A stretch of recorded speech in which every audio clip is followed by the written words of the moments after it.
I saw her before anyone else did. I'd just finished tying my tie again in the little church bathroom mirror, trying to calm my nerves, when the door creaked open and Jacob, my best man, leaned in. He looked pale. "She's here," he whispered, like he was delivering news of a ghost. I thought he meant Claire, my fiancée. Maybe she'd shown up early.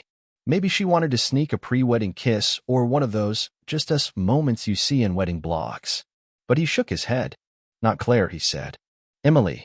And that name, God, that name, it hit me like a slap. Emily. My ex. The woman I hadn't seen in over 3 years. The woman who left me with a scribbled note and a box of my things on the porch. The woman who disappeared out west to find herself and didn't leave a forwarding address. "She's outside," Jacob said. "And she's not alone." I blinked. "What do you mean?" "She's got a kid with her. A little boy." He hesitated. "And Nate, he looks just like you." It's strange how time slows when your life splits open. One minute you're adjusting your cufflinks and thinking about centerpieces, the next you're walking down a hallway towards something you didn't know you were afraid of.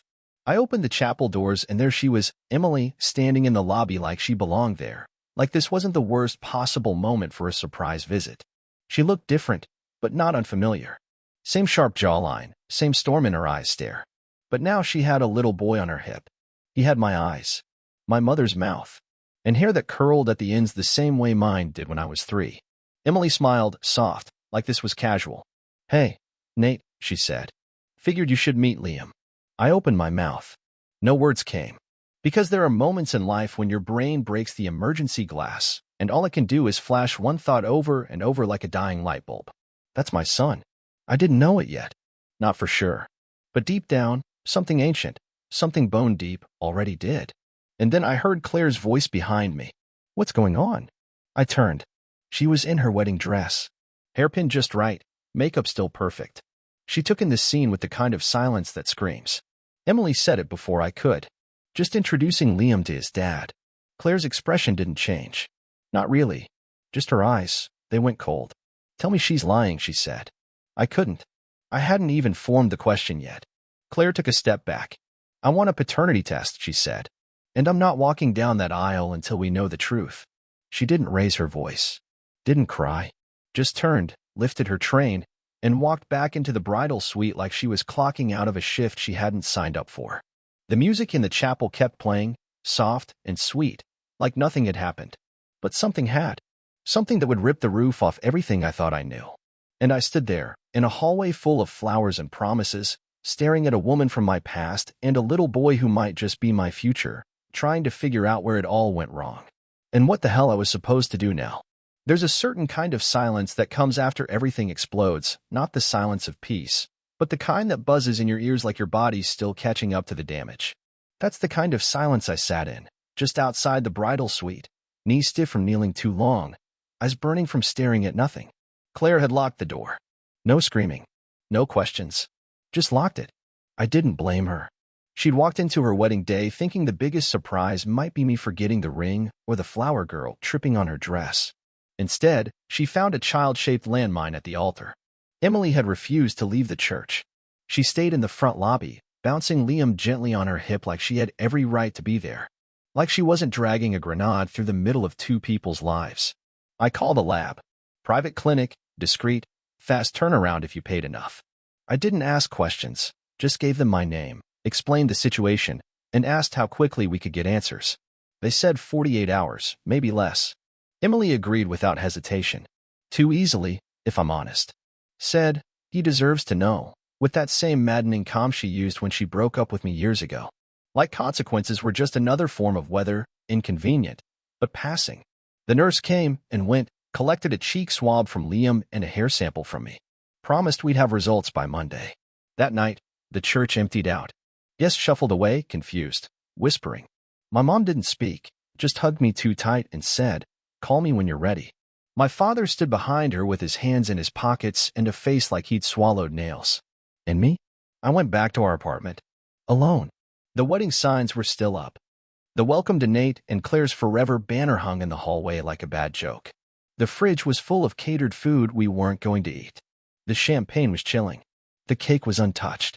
I stood in the kitchen, staring at that damn cake, and I wanted to laugh and scream and cry all at once. Instead, I sat down with a fork and ate the first bite myself. It was chocolate, Claire's favorite. Tasted like ash. The next morning, I started cleaning. Not because I wanted to, but because movement was the only thing keeping my mind from spinning out. I boxed up the decorations, unplugged the fairy lights, called the vendors.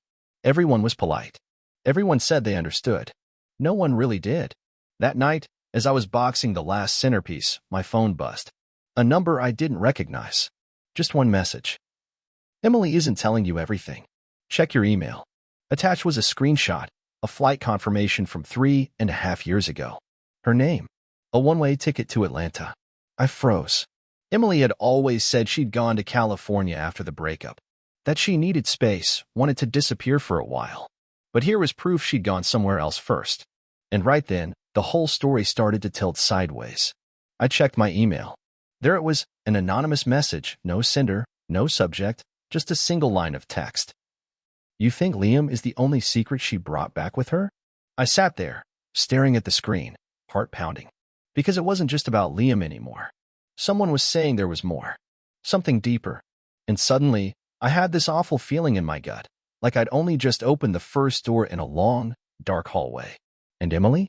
She hadn't come back just to introduce me to a child. She came back to unravel something. Or maybe to warn me before it did that all on its own. I should have left it alone. Should have waited for the DNA results like a rational man. But reason doesn't stand a chance when the past comes knocking in the middle of your wedding day with your eyes and your name written on a kid's birth certificate. And then there was that email. That damn whisper in digital form. You think Liam is the only secret she brought back with her? So yeah, I went digging. At 2 a.m., with an empty apartment, a whiskey tumbler in my hand, and nothing but bad ideas for company, I opened my laptop and started pulling at threads. Emily flew to Atlanta 2 weeks after she left me. That part was confirmed. She told me she was going to find herself in California, but the flight record said otherwise. And I didn't know anyone in Atlanta. Except one. Jason, my older brother. He moved there right after our falling out, the kind of family fracture you don't talk about over dinner. Money. Bad deals. Burned trust. He vanished one day with a duffel bag and some vague promise to start over. We hadn't spoken since. I didn't want to believe it. Not really. But the longer I stared at that flight receipt, the clearer the shape in the fog became. Emily didn't just run from me. She ran to something. To someone. I texted her.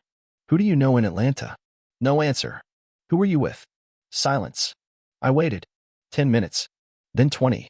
And just as I was about to throw my phone across the room, it buzzed. It wasn't Emily. It was Claire. 3 words. We need to talk. An hour later, I was sitting on her porch, too wired to speak, too ashamed to make eye contact. She didn't ask why I came. Just handed me her phone. On the screen was an Instagram post, 3 years old. A backyard barbecue. Emily, front and center. Laughing. A beer in her hand. And right next to her, arm wrapped around her waist, was Jason. My brother. Tag and all. Claire didn't say anything. She didn't have to. Because the air between us said it for her. You need to ask her, she finally whispered. You need to ask who Liam's father really is. It felt like the floor dropped out from under my ribcage. I drove straight to the Airbnb Emily was renting. When she opened the door, I didn't wait. I held up my phone. The photo. Her and Jason. You want to tell me how long this was going on? Her face didn't register guilt. Just something worse, fear. I didn't plan it, she said. But you did it, I snapped. You left me for him? She looked down. I didn't plan to fall into anything. I ran. And Jason, he was just there. Was he Liam's father? She blinked, startled. That wasn't the question she expected. I don't know, she said, voice trembling. I found out I was pregnant a couple of weeks after I left. And the timing, it was messy. You and I had been together. But then I ran. Jason was there. I told myself it didn't matter, that I'd raise him alone. I never tested it. Jason didn't want to know. And honestly, I was scared to find out. I had to sit down, right there on her front steps. Because I was trying to hold on to 1,000 things, the betrayal, the photo, the toddler with my face, and the brother I thought I'd already buried. Then she said something that froze me in place. He's gone, Nate. I looked up. What? Jason. He'd disappeared. 2 months ago. Just gone. I stared at her, waiting for the punchline. She shook her head. No calls. No texts. No one's seen him. His apartment's empty. It's like he evaporated. And then she said the part that still keeps me up at night. The last thing he told me, before he vanished, was that if something ever happened to him, I should bring Liam to you. She hesitated, then added quietly. He said, even if Liam wasn't yours, you were the only one he trusted to do right by him. But he also thought, maybe he was yours. He just never had the guts to ask. I stood. What the hell are you talking about? She looked over her shoulder, like she wasn't sure who might be listening. I think he was scared. He kept talking about something he'd found. Said it wasn't safe. That he was being watched. By who? She shook her head. He never said. Just that it was bigger than him. And that if anything happened, you'd know what to do. I didn't know whether to believe her. But I knew one thing. This wasn't about a wedding anymore. This wasn't even about a child. It was about something deeper. Something darker. And Jason, for all his flaws, had tried to tell me. The question now wasn't whether I was Liam's father. It was whether Jason was still alive. Or whether someone wanted to make sure we never found out. The envelope came the next morning. Slim. Sterile. Postmarked from the private clinic downtown. It looked like any other piece of mail, except it carried the kind of weight that could tilt a life. I didn't open it right away. Just sat in my car with the thing in my lap, hands resting on it like maybe I could absorb the truth through the paper. But truth doesn't seep in slow. It hits you like a sledgehammer the second you let it. Eventually, I opened it. Probability of paternity, 99.98%. I wasn't shocked. Not really. Liam was mine. Somewhere beneath the confusion, the betrayal, the ache of a wedding that never happened, I already knew. The second I saw him clinging to Emily's leg, with those big, wary eyes and the same cowlick I had in every childhood photo, I knew. And now the paper said it, too. So that was the first truth. But it wasn't the one keeping me up at night. That was Jason. My brother. Gone without a trace. A man who could talk his way into or out of anything except, apparently, whatever mess he'd stumbled into before he vanished. I called Emily. Told her the result. She didn't cry. Didn't even speak for a moment. Just exhaled into the phone like she'd been holding her breath for 3 years. Then she said, there's something else you need to see. When I got to the Airbnb, she had her laptop open and a flash drive plugged in. He gave me this, she said. A week before he disappeared. Told me not to open it unless something happened. And if anything did, bring it to you. I sat down, heart in my throat. The drive was encrypted, but the password came easy. August 19th, 1999. I didn't have to ask. That was the night our cousin Theo died. Car crash. Jason blamed himself even though he wasn't behind the wheel. I hadn't heard him speak Theo's name in a decade. Now here it was, guarding his final secret. Inside the folder were documents. Dozens of them. Scans. PDFs, contracts. Photos. Email threads with names I didn't recognize. But one name kept coming up, again and again. Jasper Maddox. Back in high school, that name was everywhere. Real estate mogul, slick hair, fake smile. Known for throwing money at problems until they vanished. Jason once worked for him briefly. Said the guy cut corners, paid off inspectors, ran shady crews that didn't ask questions. I'd chalked it up to Jason being Jason. Dramatic. Always sniffing for scandal. But this wasn't just smoke. It was a whole fire. Emails about zoning violations buried under donations to city council races. Bribes disguised as consulting fees. Property inspection reports falsified. One photo showed a cracked foundation under a half-finished condo, time-stamped only weeks before it was cleared for occupancy. And then, the affidavit. Signed. Dated. 6 weeks ago. From a construction worker claiming he was ordered to lie on an OSHA form. Claiming Jason had paid him cash to speak out. This was what Jason had been chasing. And now he was gone. At the very bottom of the folder, a letter. Unsaved. And signed. But addressed to me. Nate, if you're reading this, I probably screwed up worse than usual. I didn't want to drag you into it unless I had to. But Maddox knows. I think he knows about Liam. About Emily. I think I might have poked a nest I wasn't supposed to see inside. If something happens to me, protect them. Finish what I started. Don't let him win. You're the only one I trust not to run. I closed the laptop slowly. Felt like I'd swallowed fire. Jason hadn't ghosted us. He'd gone to war. And now it was my war, too. I looked at Emily. She was pale. Quiet. He said they might come looking, she whispered. That they'd want to make sure none of this ever saw the light of day. Did they? I asked. She hesitated. Then reached into a drawer and pulled out her phone. Opened a message. Forwarded it to mine. It was from a number with no name. If you want to keep your son safe, stop looking for Jason. My blood ran cold. Because I'd already looked. And now I had everything they wanted buried. Which meant the clock had just started ticking. It's funny how fast fatherhood settles into your bones. 1 minute, you're reading a paternity result in a parked car. The next, you're rearranging your entire life to protect a child you didn't even know you had and swearing, deep in your gut, that no one will ever lay a hand on him. Liam stayed with Emily for now, but that didn't mean I stayed away. I installed cameras around her rental. Paid for private security to check in once a night, unmarked. Moved her to a better neighborhood under a different name on the lease. I told her it was temporary. But we both knew what I really meant, until Jason came back, or until I buried the man who made him disappear. And that man was Jasper Maddox. The name alone made my jaw clench. He was still in the city, still smiling in magazine spreads and ribbon-cutting ceremonies, still playing the golden boy while bones cracked beneath his concrete foundations. I did my own digging, pulled every thread Jason had left behind. And the more I found, the more the puzzle turned into something monstrous. There were at least 3 buildings with active tenants that shouldn't have passed inspection. A 4th had suffered a stairwell collapse 2 years ago. 1 woman died. A grandmother. The case was settled quietly. No media coverage. Maddox's name was never mentioned. But I found the payoff. Right there, in the files Jason hid from everyone but me. And I found something else. An address. A warehouse. Owned through 2 shell companies, both traced back, if you dug far enough, to Maddox's holding firm. That's where Jason had been going, according to one of the last GPS pings from his phone. So I went there. Alone. It was early evening. Sun dipping low. Warehouse quiet.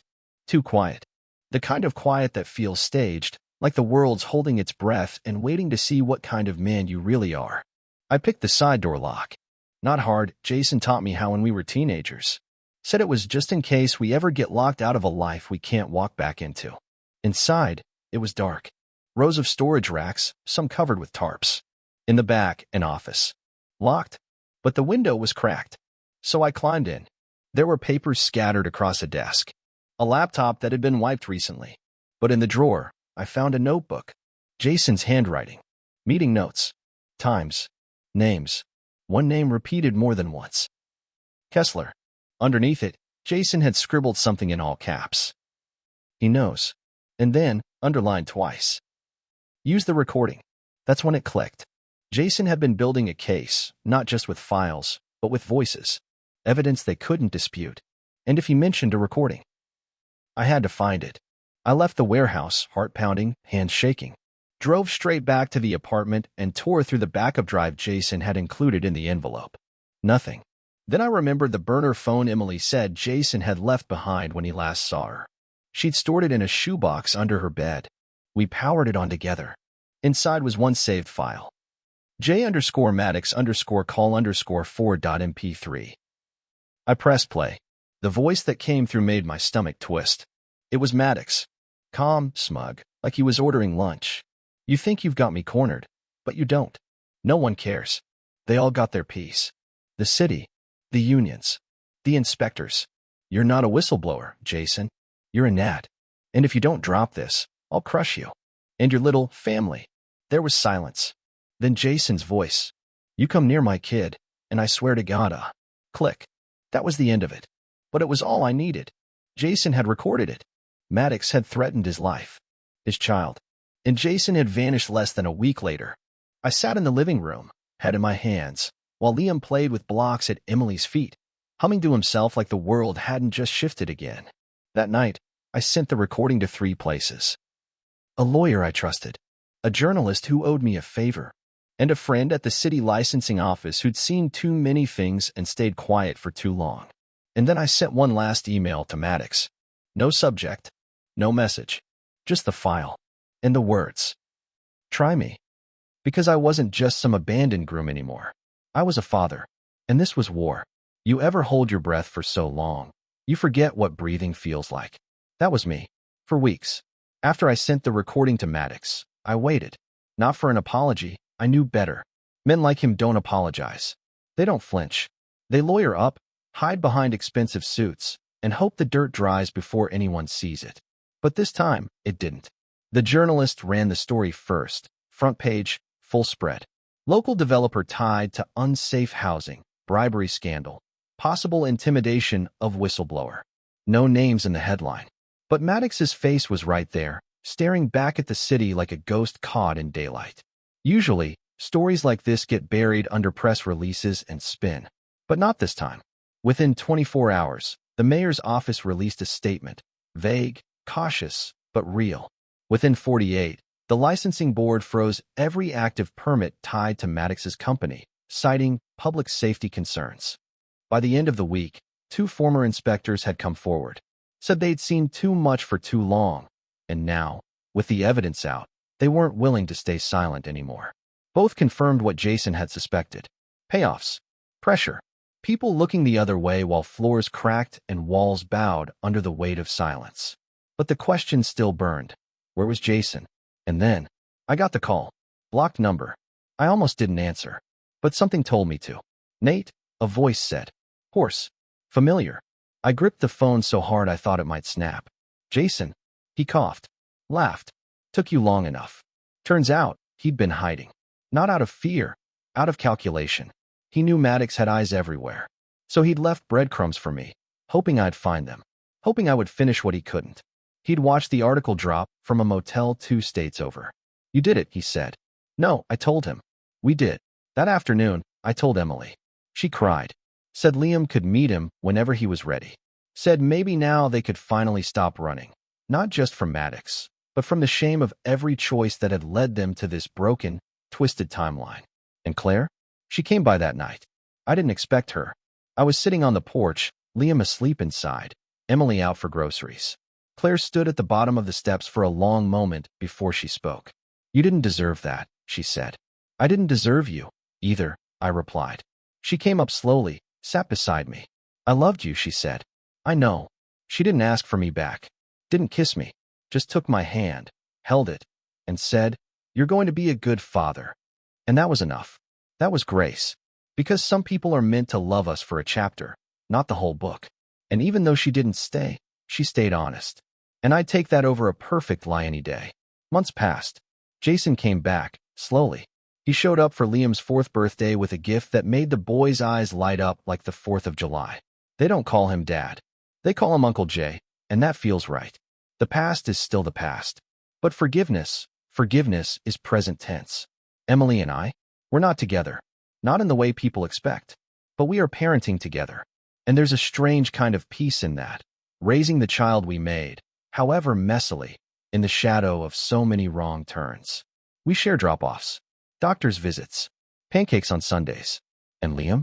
He's thriving. Bright. Funny. A little stubborn. A lot of heart. Sometimes, I watch him fall asleep and think, this is what the fire was for. This right here. Because the fire didn't destroy me. It burned away everything that wasn't true. The wedding never happened. The honeymoon never came. But in the end, I didn't lose everything. I found something. A son. A brother. A truth worth fighting for. And the kind of peace that only comes after you've walked through hell and decided not to live there. So yeah, my ex crashed my wedding holding a toddler who looked just like me. And for a while, I thought it was the worst day of my life. But now I see it for what it was. The day I stopped running and started building something real. Something mine. Something that lasts. Just like Liam's laugh echoing down the hallway. Untamed, fearless, and loud enough to remind me. I made it. And I'm still here.